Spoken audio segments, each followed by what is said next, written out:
What's up guys, NepentheZ here and welcome back to another episode of The Road to Glory. Hopefully you guys enjoyed the last couple of live episodes. I'm still recording this all on the same day. It's currently actually Thursday. You're probably watching this on Saturday. And we've got our cup final today, and we have got our Division 2 hopeful last games. And on the screen now, you're seeing me switch to the Division 2 team that I've been using over the last few episodes. We've been doing really well with it. And one thing that I want to talk about today is the players and who's effective and who's not effective. And it's important for what I see in teams. And we're actually going to use one of the first teams we come up against as a thing for that. But before we get into that, guys, if you could drop a thumbs up on the video, it would be much appreciated. This series right now is just blowing my mind. It's getting like 2 to 3k likes. It's getting like 40 to 60k views, and this is in a period that is considered dead for FIFA. So if this is dead, I cannot wait to see what FIFA 17 Episode 1 brings, because I've not had this much fun in a Road to Glory since I didn't do YouTube. Actually, let's talk about this a little bit more. Let's talk about the history of what I used to do and why this came to this channel. And although some of you may know and may heard it, and I might like reiterate certain things over time, you know, that's just how life is for me personally. But that's, you know, sometimes I say the same things over and over. But we get new subs to this channel, so maybe new people haven't heard the stories. And if you have heard the stories, I apologize. One thing my dad used to always do was just tell me the same stuff every single, like, he would get drunk because he's a publican, he runs pubs for a living, so social drinking is kind of like part and parcel of what he does. And literally, like, at least 2 or 3 times a week, he would tell me the same things just over and over, and I'd be like, Dad, I get it, and I don't want to be that guy for you guys, but you know, maybe every now and then is not too bad. So back in FIFA 10 and FIFA 11 specifically, when I first started playing Ultimate Team, kind of like as my main game mode, because before that I used to be a clubs player, and before that I just used to be an online player for like World Cup, the World Cup 2010 game.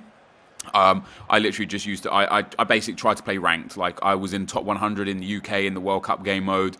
Then FIFA 09 I played absolutely thousands of games of clubs. It was back when you could be any team and every player had the same stats and you controlled a real player rather than your own virtual pro. So the people that I used to play with, we would always be like Australia or something, because I remember always being Harry Kewell, because left wing was my position in clubs. So I'd be Harry Kewell like all the time. And then into FIFA 11, I got really sucked into Ultimate Team. I think they made some huge changes between 10 and 11 for FUT. And yeah, so I got sucked into FIFA Ultimate Team. And essentially, it was a Road to Glory account, because buying FIFA points, I don't even know if FIFA points was actually in the game in FIFA 11. I can't personally remember. I would assume that they were, but they weren't something that people bought often or even at all. And I don't remember personally spending any money, because what I remember is me wanting Giovanni, who at the time cost 30,000 coins. He was a silver 5-star skiller, and I had to play for about 4 days because there was no season, so there's no season's rewards. All you had was online single matches and tournaments, and the tournament prize was, I think it was still the same as what it is today. I think it was just 2,000 coins. So I had to play just game after game after game. And back then, you know, that people didn't have the tactics and theory that they had now with bronze pack methods and trading and stuff like that. So you used to just suck it up and, you know, play with a really crappy team as a fitness team, or play with low fitness players.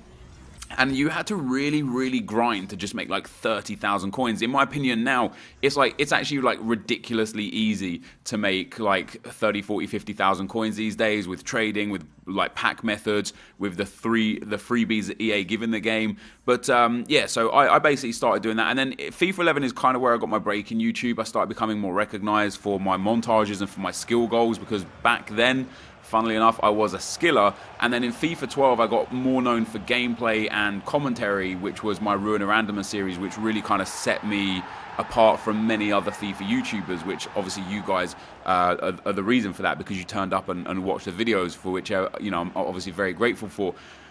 Going forward from that, Road to Glory's got a bit difficult, especially on YouTube, because the way the trends in YouTube changed is people stopped enjoying gameplay around FIFA 13 when wager matches came in. They were pretty big in FIFA 13 and FIFA 14 until EA removed the trade offer, which actually might have been FIFA 13. That might have been the last wager matches. And then coins came into the game, like coin sites, and the ability to buy coins relatively easily, and it really ruined the Road to Glory aspect, because people no longer had to look at or watch people how they played, how they built their clubs. You know, there was no want for Road to Glories on YouTube, because what's the point of seeing some guys sweat it out for 50 or 100 games to make a couple 100,000 coins to buy a superstar player, when you can literally go to a website and buy 1 million coins for $10 or $20 or $30. Like at the start of the game, it was quite expensive, but the coin prices came way down so quick. And it just ruined the Road to Glory aspect. It actually ruined a lot of series-based gameplay in FIFA. And now FIFA 16, EA, credit to them, they have done a magnificent job of getting the coin sites and stuff done. And that's not because they actually took, you know, last year they took action against YouTubers and coin sites, which I proclaimed over and over again was not the solution. This year, they took action for their own game. They introduced price ranges, they introduced match caps, they introduced like transfer market bans, they introduced pack bans. Like if you open too many packs in a quick, in quick succession, you will ultimately get banned from opening packs where you have to start discarding items one at a time rather than being able to discard like the whole contents of the packs. And they took like very good measures. They split the markets between the two consoles, and they basically eradicated the coin market like that, just in an instant, by taking actions for their own game, which you've got to give them credit for. So the gameplay kind of stuff because of coins really disappeared. But this year, like I say, because the coins have gone largely, like you don't really see many coin sponsors on YouTube anymore. There's not really many well-known coin sites around anymore, and I never really see people talk about buying coins anymore. What I see people is, how do you make coins? How do I play the game to my best advantage to make coins? And that's why, in my opinion, this Road to Glory has become super successful. And typically what happens in my Road to Glories over the years, and I got kind of notoriously known for not finishing series, which really upset me, because I'm not the kind of guy that starts something if I don't intend to finish it. But I used to stop the series because there becomes a point where you get the new account, and the first sort of 15 or 20 episodes is you building, your first team, your division's winning team.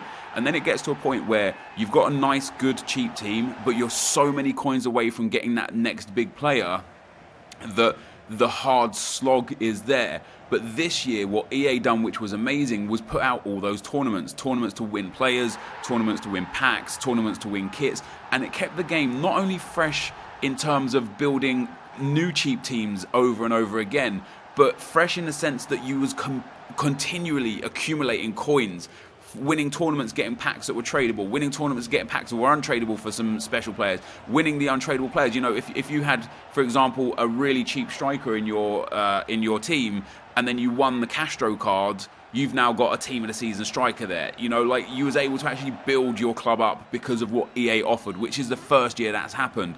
So for me, EA made it super easy for me to keep this Road to Glory alive, and you guys just seem to absolutely love it. So personally, I cannot wait for FIFA 17, for what they do with FIFA 17, and for what they put in FIFA 17. I do know, I said this in a video a while back, I know the two new features that kind of got announced today by EA, they said they're going to talk about FUT, and there's two new features. I know what they are, and I've known what they are for a while.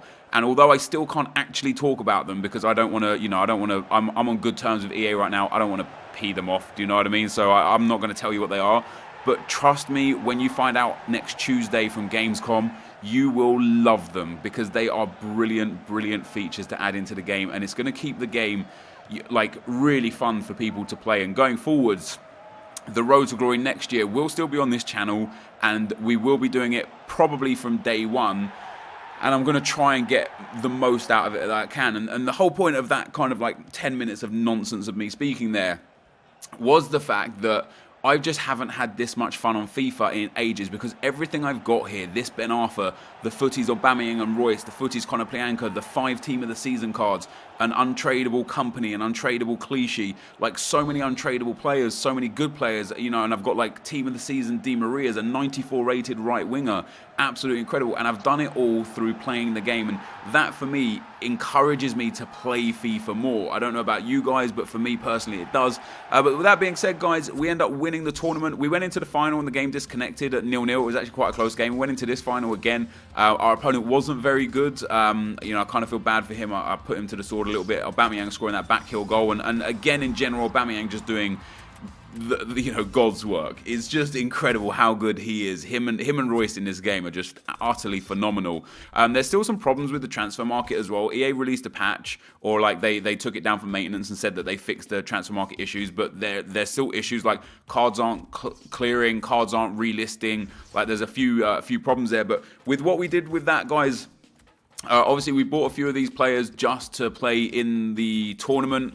To give us the different nations. So Danilo is going to get sold, Bonatti is going to get sold, and I think I actually made profit on every single player. When I had a look at the market and looked at what they was doing, every player was like 400, 500, 600 coins for more than I bought them for. So I must have bought them at a really good time in the day, and now I'm able to sell them on for a little bit of profit. Marcelo there I bought for 2,700 coins. I think I listed him for 3,200 coins, and he sold instantly, which you'll see actually in this video. You'll see it just before we get out of here at the end. But we got ourselves the mystery pack, which is very, very nice indeed. These mystery packs have been relatively kind to me, but not overly kind. We're mostly getting the jumbo gold packs. I think we've got 4 or 5 jumbo gold packs over time, which isn't bad. It's like 3 coins. It could be a lot better, could be a lot worse.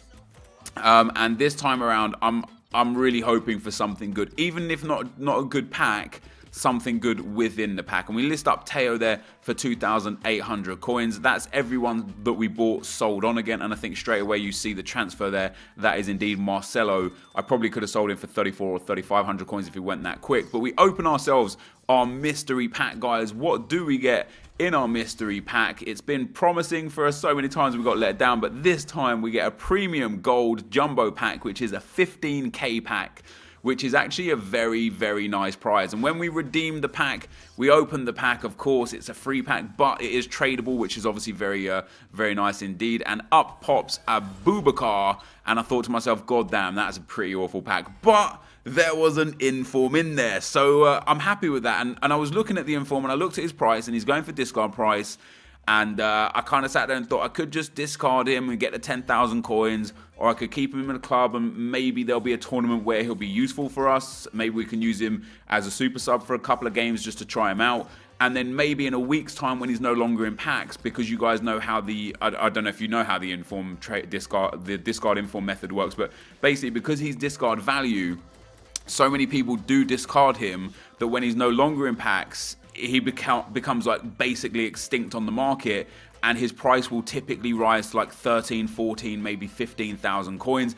And then if you need if there's a tournament for him which he fits into, he'll probably sell for like 20 or 25,000 coins. So we're going to hold on to him for a week, see what happens with him, see where it goes. Now, before we get out of here, I just want to show you, first of all, Aubameyang's record, because I'm so impressed with Aubameyang. 48 goals and 15 assists in 32 games is ridiculous. But lastly, we have hit the 100 club with Castro. He scored 2 goals in a game. He's got 100 goals and 37 assists in 116 games. But this is going to be the end of the video, guys. So if you have enjoyed this, be sure to leave a like, rating, comment, and subscribe to my channel if you haven't already. But for now, guys, I'm out. Peace.